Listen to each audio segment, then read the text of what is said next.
Good evening. You're watching the main news on HKIBC. I'm Azam Khan. Here's a look at tonight's top stories. At least 280 people are killed and hundreds injured in India's worst train disaster in 20 years. Locally, flowers are placed in tribute to two women who were stabbed to death yesterday. And China slams the United States, accusing Washington of making false claims. Rescuers in eastern India are racing against the clock in a desperate and heartbreaking search for survivors in the country's worst railway disaster this century. At least 280 people were killed in the crash, about 220 kilometers from Kolkata. But there are fears that the death toll could climb as doctors try to save more than 900 people who were injured. India was overcome by shock and grief over the scenes of death, chaos, and colossal wreckage in the eastern state of Odisha, formerly called Orissa.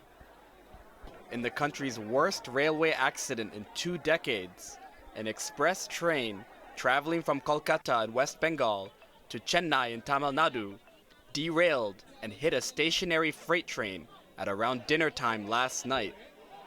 Coaches from the goods train spilled onto the opposite track and were hit by another express train, which was traveling to Howrah in West Bengal. Rescuers worked non-stop through the night, trying to free hundreds of people feared trapped in carriages, and rushed the injured to hospital. The scale of the derailment was astounding, with carriages mangled and crushed. It's not known what caused the initial derailment, 220 kilometers southwest of Kolkata. More than 200 ambulances and hundreds of doctors and nurses, as well as the Army and Air Force, rushed to the scene to help with relief efforts. Prime Minister Narendra Modi presided over a meeting to assess the rescue and relief effort. The Minister of Railways of India, Ashwini Vaishnaw, said families of those killed will receive $12,000, while the seriously injured will get around $2,000. Odisha declared a day of mourning, and thousands of young people have donated blood. India has one of the world's largest train networks, and accidents are common, with much of the railway infrastructure needing improvement. About 800 people were killed in the country's worst railway accident, which occurred in 1981 when a train plunged into a river in Bihar state. In Hong Kong, people have been paying tribute to 2 young women who were stabbed to death in a Diamond Hill shopping mall yesterday evening. The disclosure that the murder suspect has a history of mental illness prompted lawmaker Doreen Kong to slam the government for not doing enough to help psychiatric patients. Macy Mock reports. One day after 2 women in their 20s were stabbed to death in Diamond Hills Plaza, Hollywood, this woman was the first to place flowers on the 3rd floor where they were attacked. She said she didn't know the victims, but was distressed the whole night after watching a video of the assault. More people turned up during the day to pay tribute. A chef who cornered the 39-year-old suspect after the attack returned to work today. I was scared, but I wanted to stop him hurting more people, he said. The chef used 2 stools to block the suspect so that others could try to help the victims before police arrived. Police said the 2 women were friends but did not know the assailant. The Social Welfare Department has set up a booth at the entrance of the mall to offer counseling and distribute pamphlets on how to deal with emotional distress. Chief Executive John Lee said he was saddened by the double murder and expressed his condolences to the families of the victims. He urged people to stop sharing videos of the attack to avoid spreading fear among the public.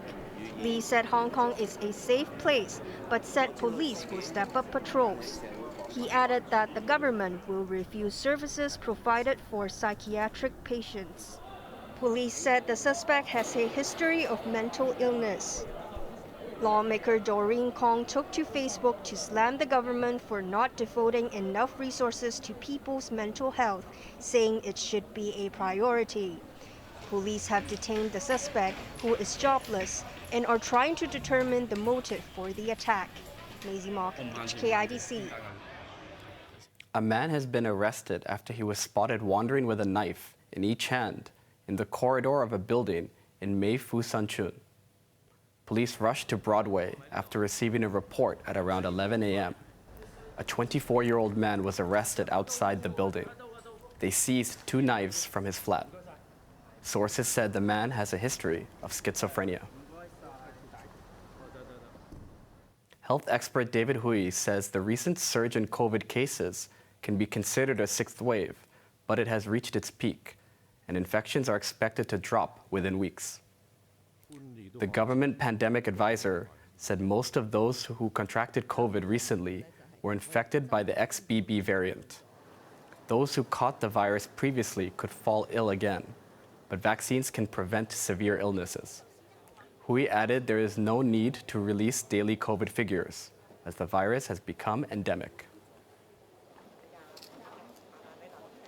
Travelers will have to pay more on buses and trains starting later this month, but public transport operators are expected to keep pushing for higher fares.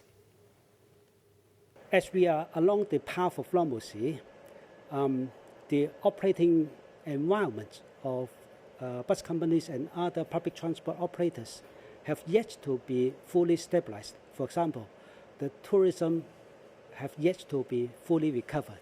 So we believe that there may be relatively more applications from such operators for fare increases, but certainly government will play our role as gatekeeper.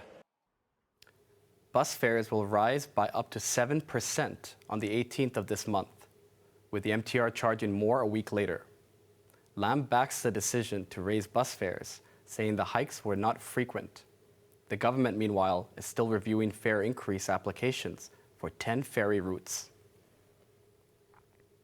Up to 6,000 officers will be on patrol tomorrow, according to sources, with many expected to be deployed in Causeway Bay. There was a heavy police presence in Victoria Park today on the eve of June 4th. Security at government headquarters in Admiralty and Beijing's liaison office in Sai Ying Pun will be beefed up, the sources said. Several football pitches in Victoria Park will be occupied today and over the next 2 days by a fair organized by clan associations. The remaining pitches were sealed off.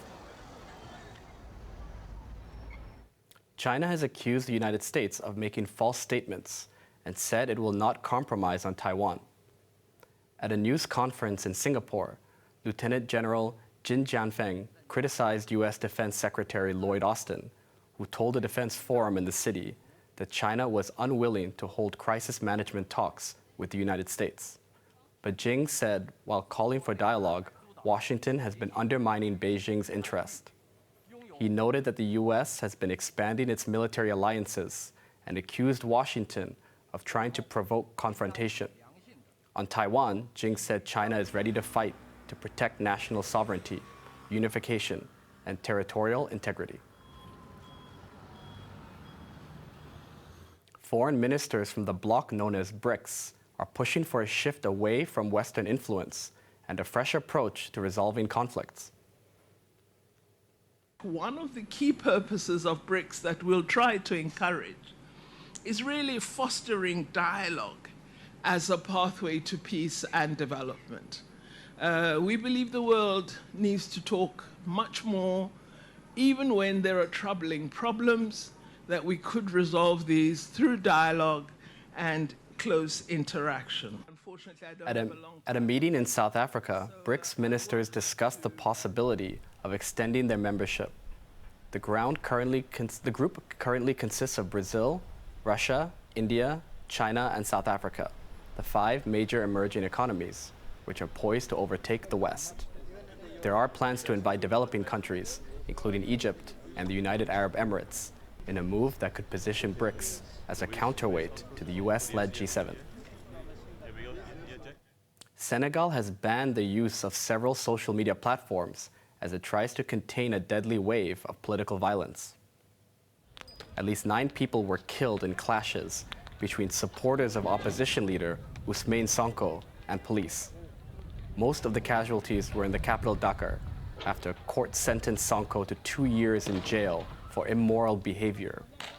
He was not in court for sentencing, but officials in the West African country say he could be arrested at any time. Sonko's loyalists believe that the charge was trumped up to stop him from contesting in next year's presidential election. After a slow start, business picked up at the 2-day gourmet marketplace in Kuntong. Many visitors were out looking for bargains. Macy Mock has the story. The heat was blamed for the sparse crowd when the third and final gourmet marketplace under the Happy Hong Kong campaign opened its doors this morning. There were more than 65 booths at the Kuntong Promenade.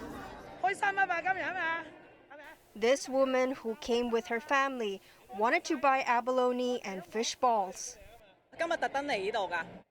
Another woman said she was at the event to show her support for Hong Kong, noting there were more stalls in Sha Tin last month than in Kuntong.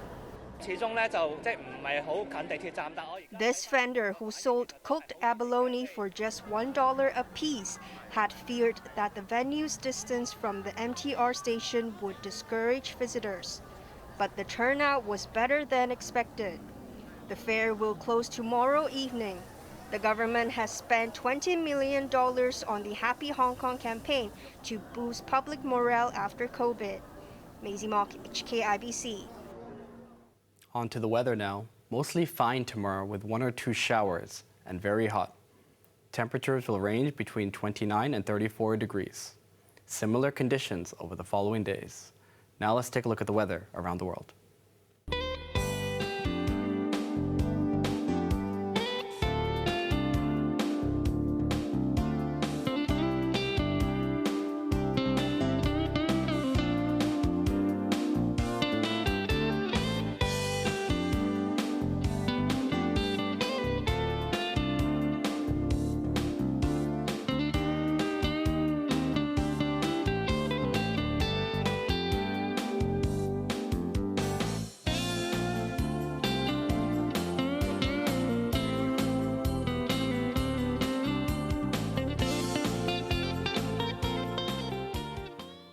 That's our main news for Saturday night. Join us for more news at 11. I'm Azam Khan. Good night.